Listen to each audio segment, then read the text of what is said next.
This weekend, the Nurburgring is the venue for the GT4 European Series. We have already had races for the cars at Imola and at Misano, and now the championship continues before heading to Zandvoort, Spa and Paul Ricard. Free practice yesterday, qualifying today already underway. Cars venturing out onto the circuit, and this promises to be an interesting 20 minutes, that is for sure, with the entry 20 strong and a good mix of cars, good mix of drivers as ever, and let's see who comes out on top. We've had wins so far for 3 different combinations outright. At the openers at Imola, it was the Barschauten and Gabriele Piana BMW that was victorious, and then at Misano we had honours for, in the first race, the Spanish drivers, Xavier Oliveras and Luc Ibanez, and also at Misano a win for Theo Nouet and Valentin Asclot, one of the drivers doing GT3 as well as GT4 this weekend. The championship has Silver, Pro-Am and Am, and in the Pro-Am competition, championship being led there by Chema Bulabazi and Jagish Gedik. The Am competition is being headed by Nicolas Gomar and Gilles Vanelay. And as far as the Silver Cup is concerned, it is Barschauten who is the leader there, along with Gabriele Piana. So the cars out on track. Now remember that you do the qualifying session for the race that you will subsequently start. So as much as anything in this session, it's an opportunity to see who is doing what and who is driving which car, making sure therefore we know who is going to be doing the opening stint in the given races. We had quite a few people speeding in the pit lane over the course of the free practice sessions, but there in the number 66 Toyota Supra, the CMR car of Antoine Potti and Timothy Bure, we have Antoine Potti, so he will start the opening race. Pit window between 25 and 35 minutes. The sister car at CMR, although oddly entered by the Belgian VW club, the Toyota, Stéphane Lemeray is doing the opening driving duties, and Stéphane Lemeray, very experienced driver. So let's start to see shortly what we get in terms of a time. News of the championship this weekend is the Turkish driver Hasan Tanshu, and he has been graded as bronze as he goes up with Ibrahim Okiai in the BMW.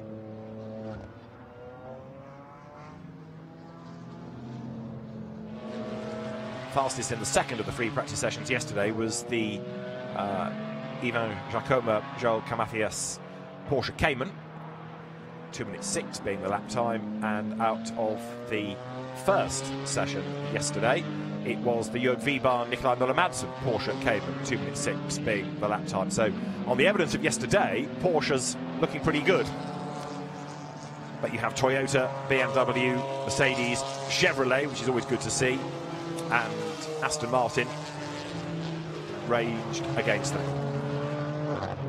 So lap times will be offered up at the end of this lap. The GT4 championship, of course, catering for cars that are less modified, less powerful, less dependent on aero than the GT3 field, but the quality of racing is still very, very good indeed. And of course GT4, with more and more manufacturers building cars, allows the different number of brands to come in and increase all the time. Toyota, you're looking at here, being the latest, having built this car, which you've got in the European Series. There's one running in British GT as well. Mickey Sargent operating the Speedworks car in British GT, and has had some good results with the podium, for example, at Donington Park. So we know that this car is quick from Europe as Antoine Potti goes across the line. Fastest is Bob Herber, who is racing on his own, but because of that, he gets an extra 10 seconds in the pit stop. Bob Herber doesn't have a co-driver, and his Mercedes, there it is, currently the fastest. Bob Herber's an experienced driver, the Dutchman, 2 minutes 6.919, but he, as I say, will get this extra time in the pit lane. Theo Nouet has just gone to the top of the times, going fastest then in number 27.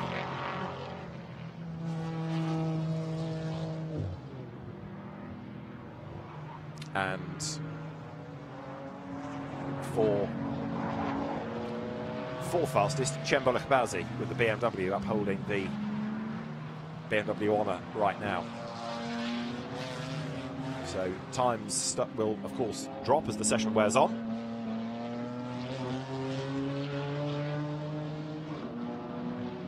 So there, Bob Herbert makes the run now up out of the Dunlop curve. Missed the Imola races, but it's good to have him in the championship because Bob is another mainstay of GT4 racing for many, many seasons. Where is Bas Schouten at the moment? Only 17th in number 111. Double winners at Imola, Bas Schouten and Gabriele Piana, who lives locally. Very experienced Nurburgring racer. Bob Herbert, a bit of a twitch though as he comes out of the Bilstein curve down to the Ad Van Bogen now. He's got Antoine Potti behind him. Where's the other Toyota got to? Second, in fact, in the hands of Stéphane Lemeray. Nicolas Gomar is up to fifth now, number 89 Mercedes, the AM Championship leader, as Herbert does an absolute best in the middle sector. So the soloist here looking good. Up towards the timing line he will come. And as Bob Herbert breaks the beam, where does that put him? Sixth fastest as the times are shuffling all the time. Bas Schouten now having gone to the very top. So it is Bas Schouten fastest.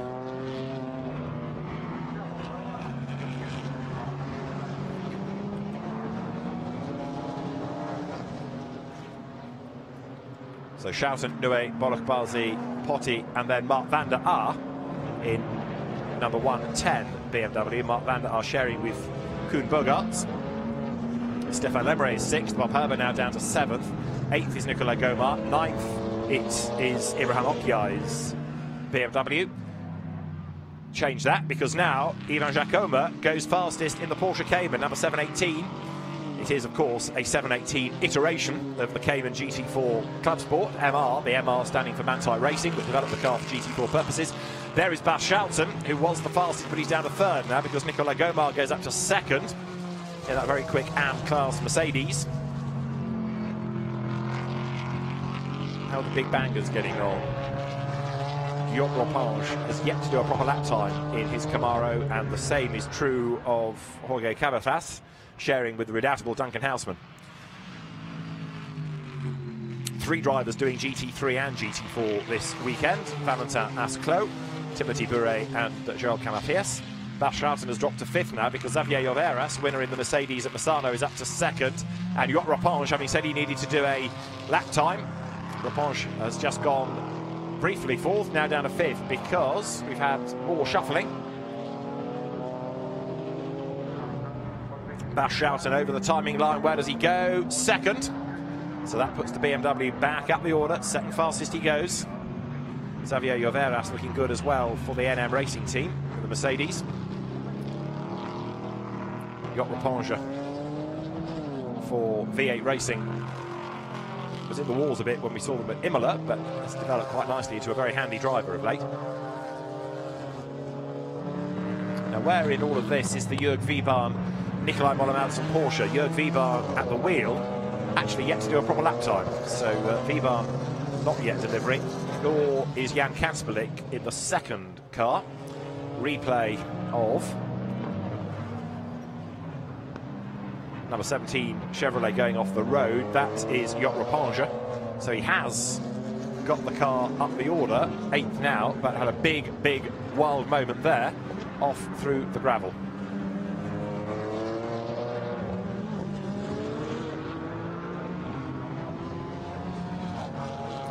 There is 718 then, Ivan Jacoma, the fastest, 2 minutes 4.591, much quicker in qualifying on new tyres than on old in free practice, and with Joel Camafias to take over that car.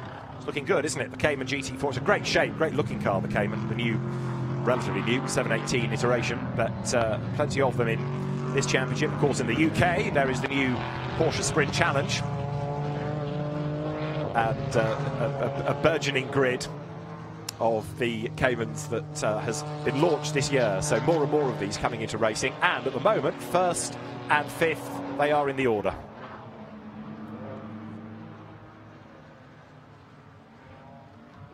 Downhill goes 7:18, then Giacomo, 2 minutes 4.591. He's only a tenth up, in fairness, over Xavier Lloveras with the Mercedes, so pole he has, but it's certainly not guaranteed.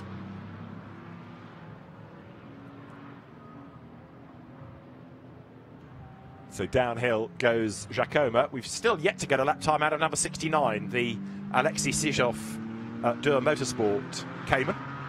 Sorry, McLaren, forgive me, McLaren, which he shares with Phil Durr. Now they're number 12 BMW, the quicker of the two Boroshan Automotive Motorsport cars. Cembuluk Bazi at the wheel. He's only 11th. Now this was a car that was really quick at Imola, but here, Cembuluk Bazi, who was the winner of the eSports Formula Renault Championship in lockdown, finding himself on the back foot a little bit. Only 11th quickest though.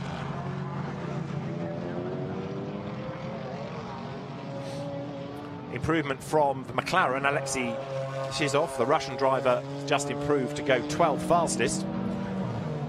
So it's good that we've got all of this extra variety in the brands now coming into it. 1 or 2 heading for the pit lane with 8 minutes to go, possibly for work, possibly to end the session early and get the second driver in ready for part 2. But it's Porsche, Mercedes, and then Aston Martin locking out the top 3. Theo Nue being 3rd fastest. There should be also another one to keep an eye to. Wim Spinoy, yes, with Kenneth Heyer, Hans Heyer's son, but that's only 17th. Wim Spinoy, I think you'll find that car goes quicker in the next session with Heyer at the wheel of it. So, as ever, you should expect 2 somewhat jumbled grids. Giuseppe Gezzi has a new co-driver as well this weekend with his Porsche. It is Christian de Conte who joins him, the Dutchman. Christian Menno de Conte, to give him his full name. Xavier Lloveras goes through, having done an absolute best in the first sector on his last lap. But the danger is that traffic might get in the way on this lap for him.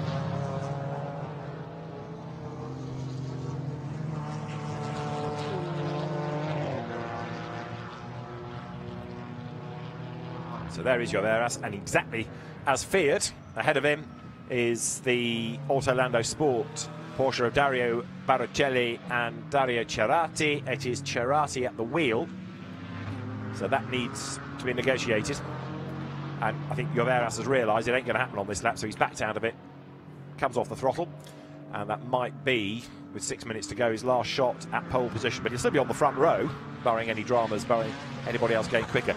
Now, Jörg Wiebahn, new livery on the car, reflecting the hotel that he's about to come past, because the Doring Hotel is a feature of the Nurburgring. You'll see the big building on the outside of the road as he accelerates up out of the last corner and breaks the timing beam. So through goes Jörg Wiebahn. Is he going to be able to improve? On that lap, it was a personal best within the first sector. 12th the car is. There's the hotel, looking over its car, as it were. Allied Racing operating this. And Jörg Wiebahn, who's been a GT4 regular, has the very rapid Nikolai Müller-Madsen, former Silver Cup champion, or 2 years ago Silver Cup champion, as the co-driver. So you can anticipate this car to be up the order. It runs in the Pro-Am contest, but Jörg Wiebahn giving it beans as he comes out of turn 3. Certina, the timing partner for GT4, branding reflected across the windscreen of all the cars. The pole position driver in each class gets a Certina watch as the pole position prize. So you've got there Jörg Wiebahn looking to see whether he can be the fastest in Pro-Am, but right now it is Ivan Giacomo who is fastest there. The best of the Silver Cup is Xavier Lloveras, and the best of the AMs is Nicolas Gomar.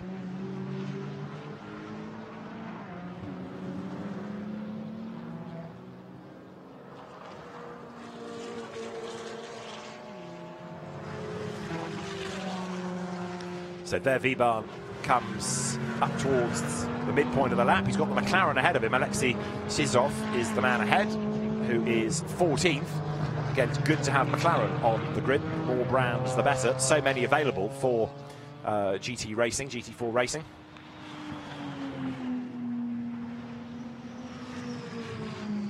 But it is the first time out this year for that McLaren, and it is good to see. And it's also good that it's running in what you might call proper colours, the McLaren orange. So she's off up towards the line. She's off through that last corner. Toyota bails for the pit lane of the Supras. Antoine Potti is 8th, but a long way... No, not too far behind, in fact, Stéphane Lemeray, because Lemeray is 6th. They're fairly evenly matched, those two. Sijoff goes over the line 14th.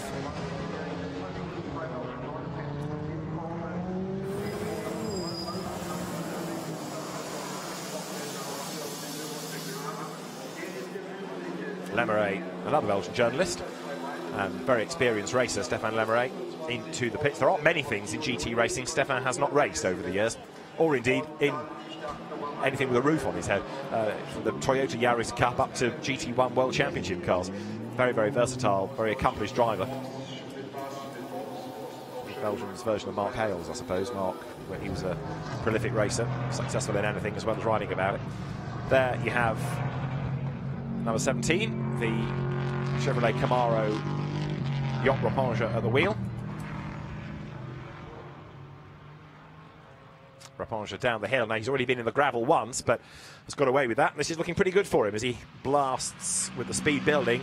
That great sounding Chevrolet, the Camaro. As ever, a real grunt and go car. And this is one of the fascinations. You've got the very aero-friendly McLaren, and then you've got a big brute force weapon like the Camaro. And Yacht Rapinge calls it a session. In he comes then.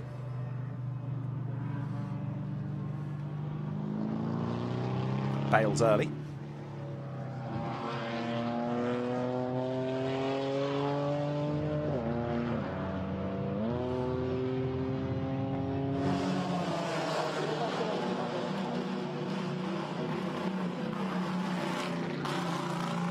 So now the drivers cycle through the pit stops. Dario Cerati, for example, hugely experienced driver. 72 years of age is Dario Cerati, a proper enthusiast.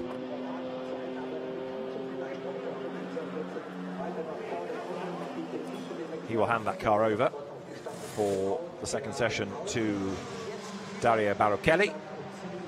There, 89, prepares for Q2. Gilles Vannelet will take that car over. Another massively experienced driver is Gilles Vannelet.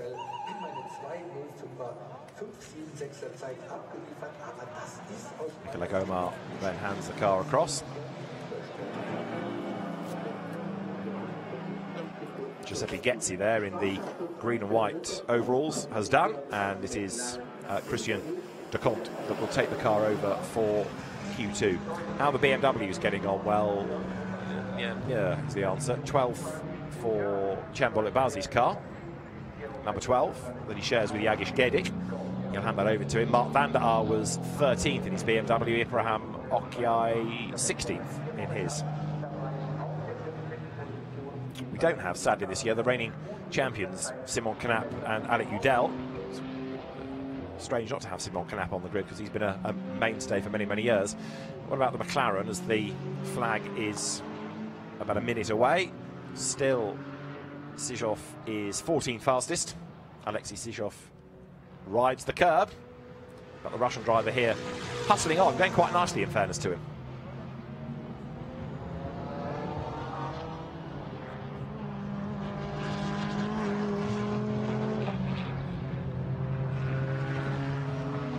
He's got the road to himself, but is there an improvement in the offing? No, he's a bit slower in Sector 1, so no improvement coming there for Alexei Sijoff. 27 for Q2. He is going to be driven by Valentin Asclot, who is another very rapid driver. We've seen him in Formula Renault, saw him oh so briefly in Carrera Cup GB, had a visit to Snetterton for David Bartram's motor-based team a few years back, but has returned to mainland European GT racing with success as Giuseppe Gezzi mask on, wanders across the pit lane. There the Autolando Sport teams go to work. Autolando still with that honour of being the team that won the very first, effectively, GT World Challenge Europe race at Monza when the series began back in 2011. There, up the curb, goes Stéphane Lemeray, who's gone back out before giving this car over to Gael Castelli for Q2. This Toyota, another out of the Silver Cup, and at the moment, sixth they are, Castelli and Lemeray, the sixth combination within the points. Right, so flag is out, and that means that Ivan Jacoma is the fastest, so it's looking good thus far for Porsche this weekend here. Quickest in the free practice periods, now in qualifying as well. Lemeray for the pits. So that's the end of the first qualifying period, and we'll have the drivers out shortly for Q2, which will determine the way they line up for the second race of the weekend. Still pressing on though here is the Mark van der Aert BMW, so he's gone back out again.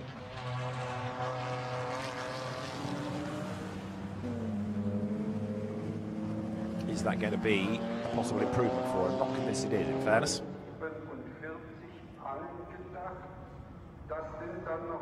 Timing line offered up. Mark van der Aert goes through, but stays 13th. As there, Xavier Lloveras gives over to Luc Ibanez in the NM racing car. They were Ginetta pilots last year, but have switched to the Mercedes with instant success this year.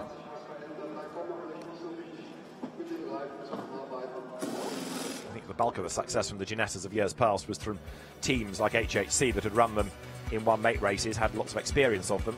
But at the end of Q1, Ivan Jacoma is the fastest by only, in the end, 59 thousandths from Xavier Lloveras. Up to third, Jan Kasperlik, ahead of Theo Nue and then Bas Schouten. Stéphane Lemeray 6th from Nicolas Gomard and Antoine Potti. Jörg Wiebahn 9th from Jot Ropange and Jorge Cavatas. Cembala Bauzi 12th from Mark van der Aert, Alexei Shizov and the soloist Bob Herbert, who will go again, of course, now in the second session. 16th fastest Ibrahim Okiai's BMW from the Porsche of Giuseppe Gezzi. The next car, the Wim Spinoy Mercedes. Then there was Jean-Luc Behet's Mercedes, and to round out the times, Dario Cerati, who now gives over to Dario Barrichelli in number 75 Porsche.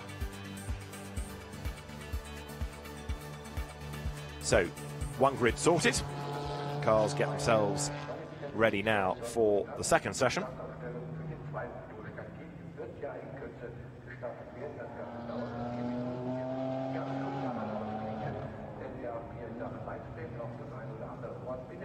And again, only 20 minutes, so quick turnaround for the drivers.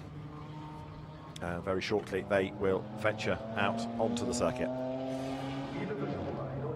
Nothing to clear up, so it shouldn't be long before Steve Burns, the race director, is able to release the cars.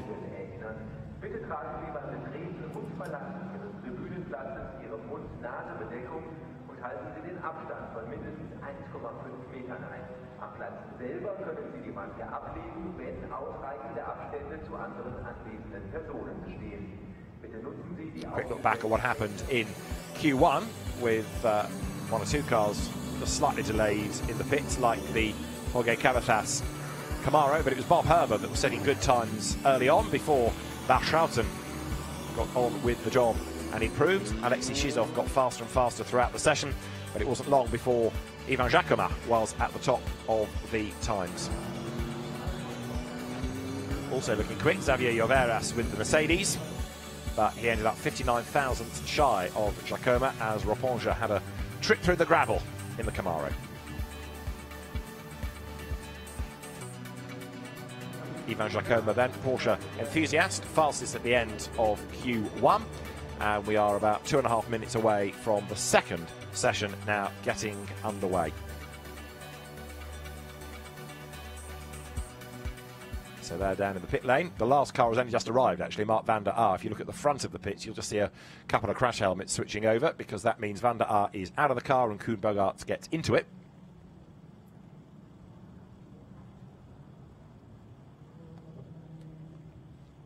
A new set of Pirellis will go on as well.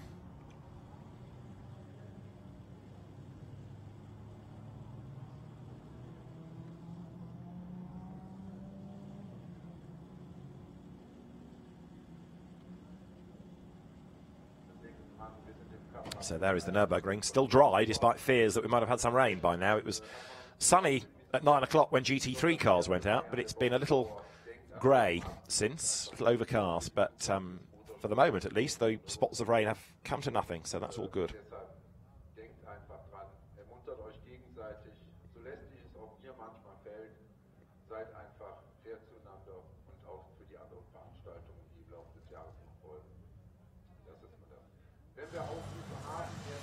Having said that, the humidity is dropping and the leaden skies are looking ever darker, so it might be that before the day is out we've had a wet road, just something else for the teams to contend with, but you do kind of expect that at the Nurburgring, I guess. Timon Nabours is at the wheel of the V8 Racing Chevrolet this time. In other words, he takes that over from Job Roponge. There is the Mercedes now in the hands of Ibanez, the Spanish driver. Yuki Ibanez ready to go. And the session is about 30 seconds away from starting. 99. That'll be one to watch now because it's got Duncan Houseman at the wheel.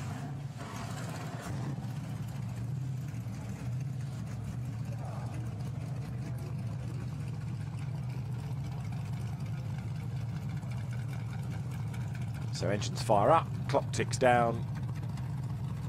5 seconds to the session starting, and that should be green now, and indeed it is. So the session is live, except that for number 8 there, Gaël Castelli, former French GT champion, he's going to get in the car. He's also Carrera Cup France champion, and SEAT champion, and Peugeot Spider champion, so an experienced driver is Gaël Castelli. He will now take over that car as everybody else goes pouring out onto the circuit.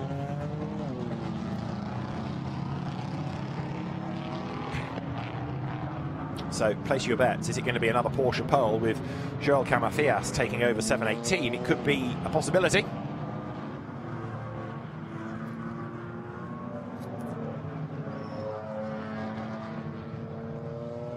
Number 32 venturing out. That's the now Johan van Arum Mercedes. So again, an interesting grid we can anticipate. And although the size of the entry is a little bit down this year, the quality of racing has been as good as ever. We were spoilt a couple of years back with 40-plus cars, but with many of these being either gentleman racers or young drivers having to fund it themselves, inevitably the last few months and the pandemic have affected the entries to an extent. Other teams having to perhaps scale back from a multiple car program to slightly fewer. But there are so many GT4 cars around and they are such good value for money, it won't be too many months, I'm sure, before we're back to mega entries once again numerically. But as I say, the quality of driver is good, and it's interesting as well having lots of new faces in the championship this year. You see there at the Schumacher S's, people have been off and brought gravel onto the road, so it's reduced it to, I was going to say, one racing line. Even though there is a line, it's only half on the tarmac. The bulk of the racing line, look, is on the curb. Steer clear of the gravel. In doing so, you risk dropping a wheel into the gravel that's meant to be where it is, in the gravel bed on the other side of the road. However, people are getting through it. Clock ticks down. Let us see who's going to be on pole position at the end of this session for the second race of the weekend.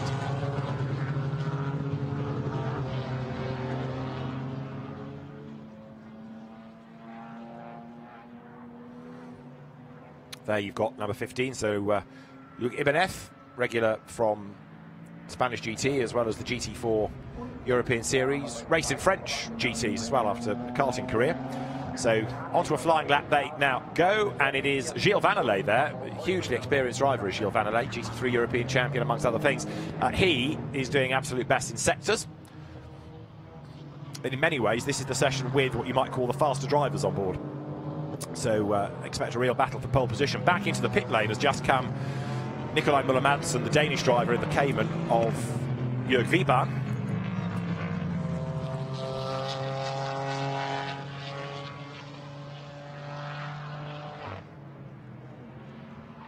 And there, Gilles Vannelet sets off, ready to go for the fastest lap time of the session, potentially.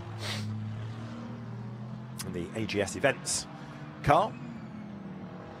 Another team with lots of experience in GT4, whether it's in European Championship events or indeed in the French series, which is back in business at Manicourt next weekend.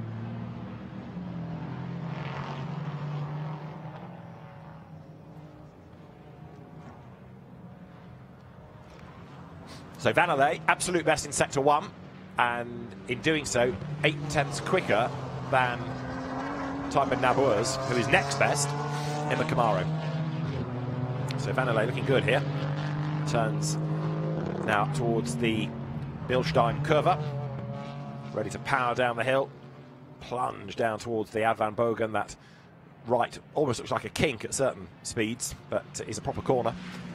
Hustle through it, and then up towards the chicane, of which of course there are 2 versions at the Nurburgring Grand Prix circuit, and the GT cars 3 and 4 using the softer so-called motorbike version, the less stop-start version than the Formula 1 chicane as it's known.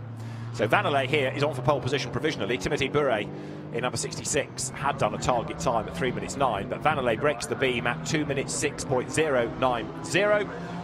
So Gilles Vanelay to the top of the times early doors, but would he stay there is the question.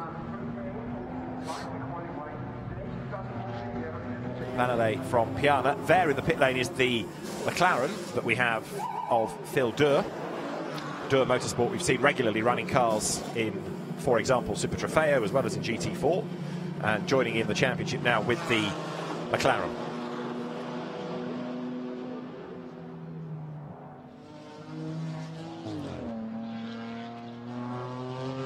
Koen Bogart goes out, the wheel of the BMW, taking that car over from Mark van der Aar. But the BMWs, well, I was going to say not really shining here in the way they did in Italy, but Gabriele Piana is 4th at the moment. Timothy Bure, number 66 Toyota, the car that he is sharing with Antoine Potti, is now the fastest, 2 minutes 5.860. So the times they are a-tumbling. Bogart's yet to do a lap time, as have Houseman, Sijov, or it should be Phil Dorr. The timing screen is still showing as Sijov. Maybe they've not changed the transponder setting. Asklo, Booth, Muller-Madsen, Ibanez and Castelli. So still quite a few yet to record a lap time.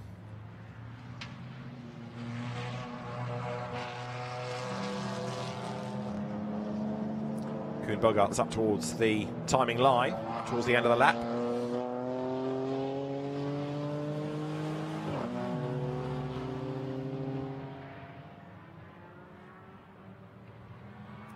And there, Gabriele Piana in BMW number 111. As you see, absolute best in the first sector.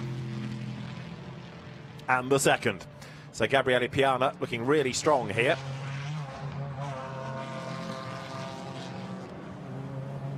So can this BMW outpace the Toyota? 2 minutes 5.860 is the Toyota time to beat out of the Hyundai curve to break the timing beam. Now it's a 4.5, which means it's pole for Piana.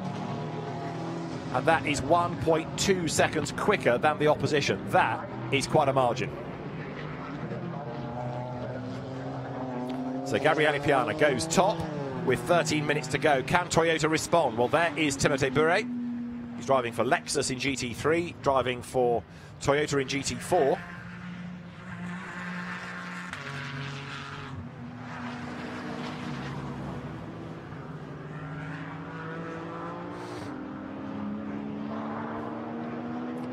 So Gabriele Piana, Bob Herber now second, ahead of Bure.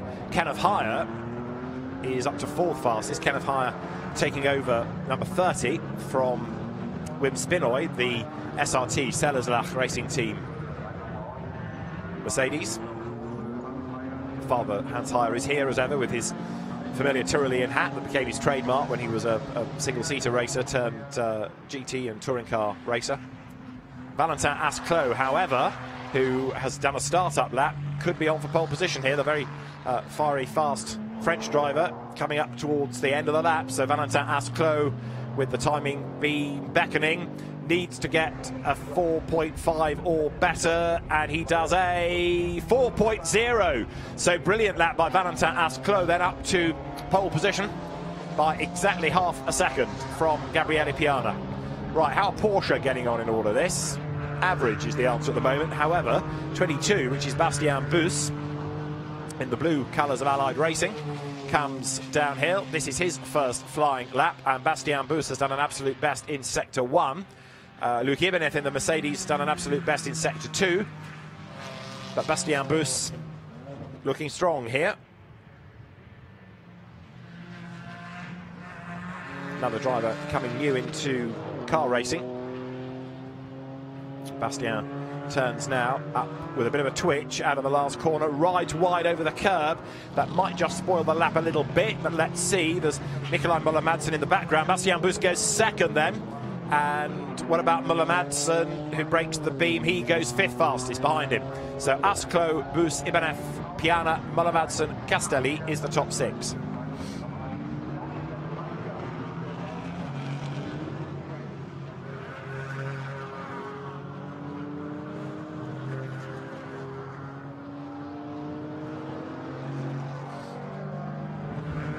So Bastien Buss 5 thousandths slower than Asclo on that previous lap. So it's going to be a very competitive race, that's for sure. Both of them will be, and of course the beauty is you start one with different drivers from the second race. So you do an opening stint and a second stint each. Now number 8 Toyota, Gael Castelli, personal best in sector 1, as you can see. Is this going to be an improvement? No, a little bit down in that second sector. So Gael Castelli in the very smart Supra, hustling on way up the curb. Car running in the Toyota Gazoo Racing colours, the sporting brand, if you like, of Toyota that's becoming more prevalent in initially rallying and then the WEC, but now GT4 racing and touring car racing as well. So that lap from Castelli, not an improvement.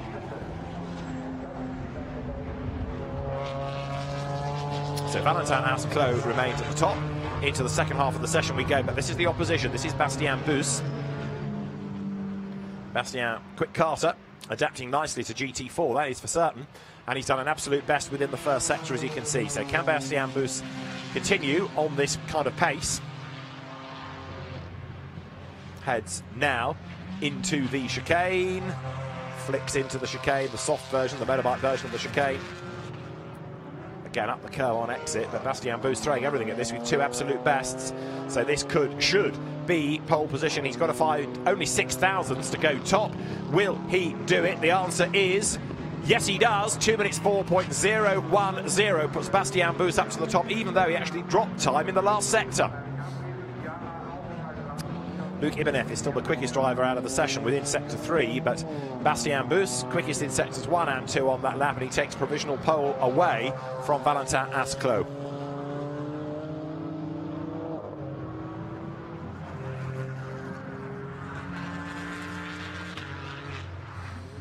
They're going through 66 then, which is the Timothy Bure Toyota. Now this in theory ought to be a bit higher up than its current 8th fastest, because Bure was quick to begin with, and he's a very quick driver.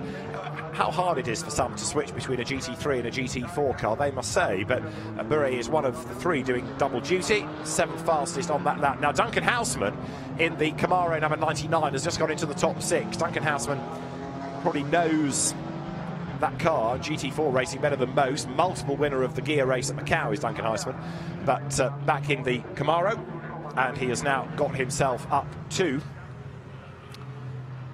6th place in the times. 66 there. Timothy Bure comes through. We've got 7 3/4 minutes then of this session to go.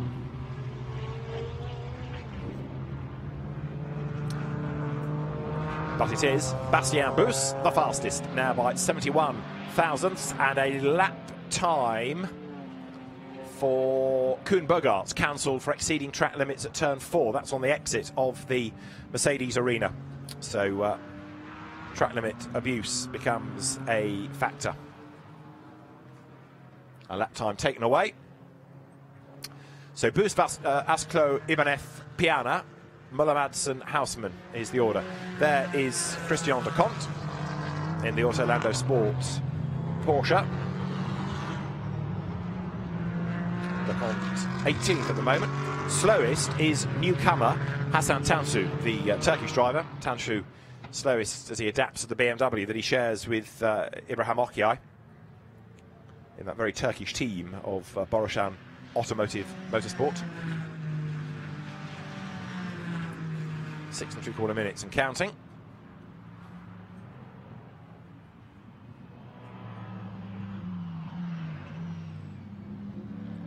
One or two heading for the pit lane, as you see there, number 17 of Timon Nabours coming up the hill. big flash of the lights, that lovely noise, that deep throaty rumble that is made by the Camaro up the curb. But this, a circuit where you've got lots of grunt, ought to favour that car to an extent, as Thymen Nabors then comes towards the Bilstein curve on this lap. Personal best within the first sector, gets through the traffic nicely. So as he comes then now down to the end of the lap, is that going to be an improvement for him? Let us see. Nabors then 15th fastest. Yes, 2 personal bests now for him.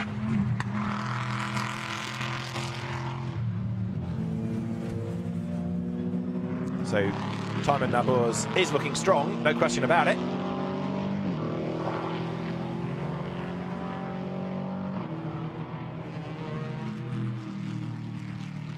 And at the end of the lap, Nabors up to 11th fastest, 2 minutes 5.599. Good straight line speed that car has got as well.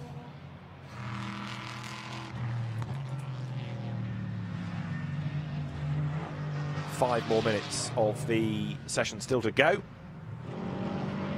Nikolai Moller-Madsen heads for the pit lane. Moller-Madsen 5th fastest at the moment.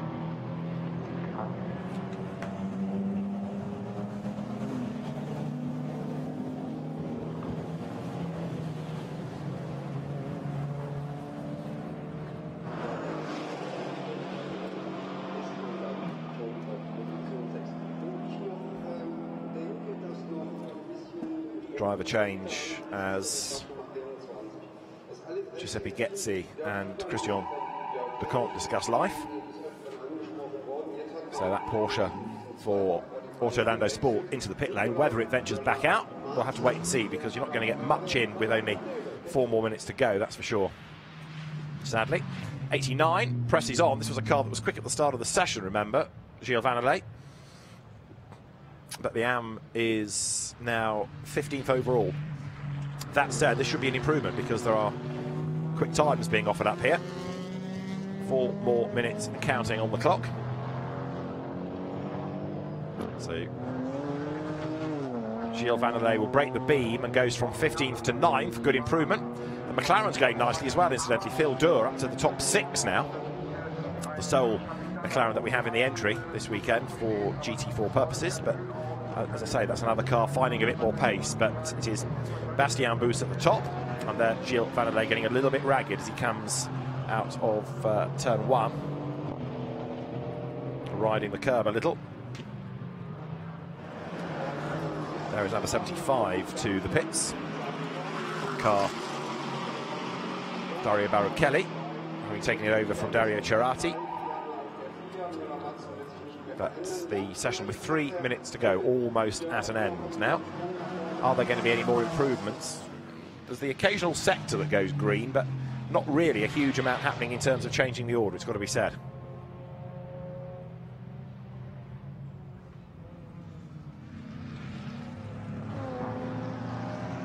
Johan van der Rum, 17th fastest, again from the AM category, number 32 for the SRT team.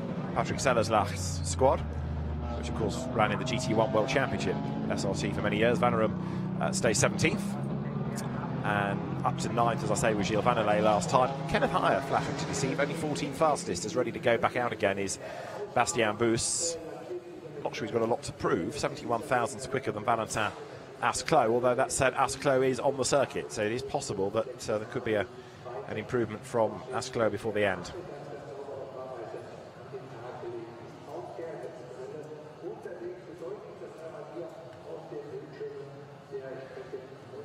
So as the clock ticks on down, the car that's fastest for race 1, number 718 of Ivan Jacoma, for this, Joel Camafias, only 13th.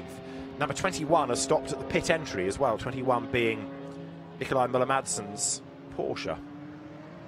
So the team's being warned that there's a hazard, but as I say, we've got a stranded car at pit in. And with 1.5 minutes on the clock, session virtually at an end, with probably a reasonably even split at the moment, actually, looking at the numbers between those that are on track and those that have already gone for the pit lane. Gabriele Piana's BMW 4th, never really being able to find a lap time again to catapult it back to the front in the way that it did at Imola, when it looked so strong. Downhill comes Phil Durr, 6th fastest in the Durr Motorsport McLaren. Looking, in fairness, though he's backed off on this lap because the flag is imminent. He might squeeze one more lap out of it if he wants. Just over the timing line has gone BMW number 12 of Jagiš Gedik. Durr with the sun coming out again now. There was fear about rain 10 minutes ago. There's the car that's ground to a halt at pit in. It is Nikolai Müller-Madsen's Allied Racing Porsche. Rather embarrassingly, right in front of his sponsors' premises. But the Doric Porsche ready to be pushed out of harm's way, and now the pit lane is clear once more, but there's a problem for the team. It ain't going to go back out again. Hopefully it'll be okay for this afternoon's race. Number 111 of Gabriele Piana won't go out again because the clock is about to hit 0, as you can see. So it's 4th at the end of the session, that car. 89 rolled back into position. So most of them calling it a session early, in fact, here. And it's a session topped by Bastien Bous. Flag is out. Valentin Asclot still circulating, but he's down in the sectors. He's not going to improve, is he? So he's putting a lot of effort into it, but Asclot 58.6 within the first sector. And that means he's half a second down in that first part of the lap alone. So quick as we know Valentin Asclot to be, it's not, I'm afraid, going to be an improved lap time here relative to pole position, unless he can be a real hero in sectors 2 and 3, because he's already given away half a second.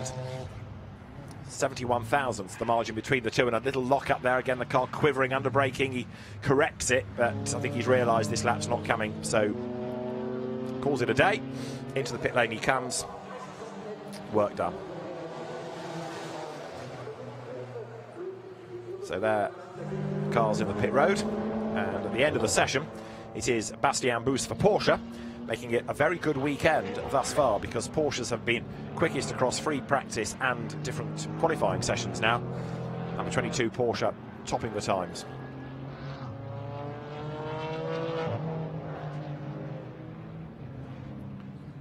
There is number 718, which has taken the flag, so this is an in-lap for Joël Camathias. Fastest in the hands of Ivan Jacoma for race 1. But Camathias struggling 13th in Q2.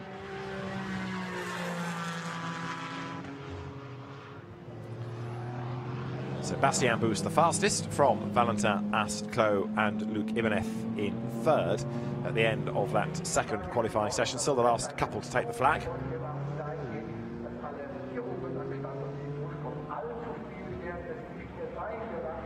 And that is pretty much everybody done now.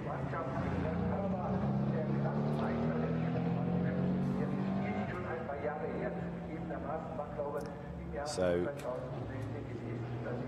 Bastien Bous taking his first pole position. Very, very good effort as we confirm the times. So for Q2, it is Bastien Bous fastest, from Valentin Asclot, 71 thousandths between them. Luc Ibanez 3rd, Gabriele Piana qualifying 4th from Nikolai Müller-Madsen, and then Phil Durr's McLaren. Duncan Heisman 7th, ahead of Timothée Bure, Gilles Vandelay and Gael Castelli. Bob Herber on his own 11th from Timon Nabors. Then Joël Camathias, Kenneth Heyer and Koen Bogarts in 15th. 16th Jagiš Gedik in the BMW, ahead of Johan Vannerum and Christian de Cont. Then it was the BMW of newcomer Hassan Tansu and the Porsche of Dario Barrichelli that rounded out the order. So that is what we have at the end of the second qualifying period. Barring any penalties, that should be the order. Quick look back at what happened in that session, with the cars pouring out onto the road, headed by initially Gabriele Piana. He was very, very rapid to begin with. Lots of attention surrounding number 66, which was in the hands of Timothée Bure, but that car flattered to deceive a little bit. Gilles Vandelay was quick early on, dropped away and came back, finishing 9th. Piana was fastest, but ended up 4th. The BMW, again, a competitive car, but is it going to be quick enough over the hour? We will see. But when it mattered, it was the Porsche of Bastien Bous that was the fastest in the session, and we look forward to the first race coming up this afternoon here at the Nurburgring. Join us for that if you can. For now, from David Anderson, it's goodbye.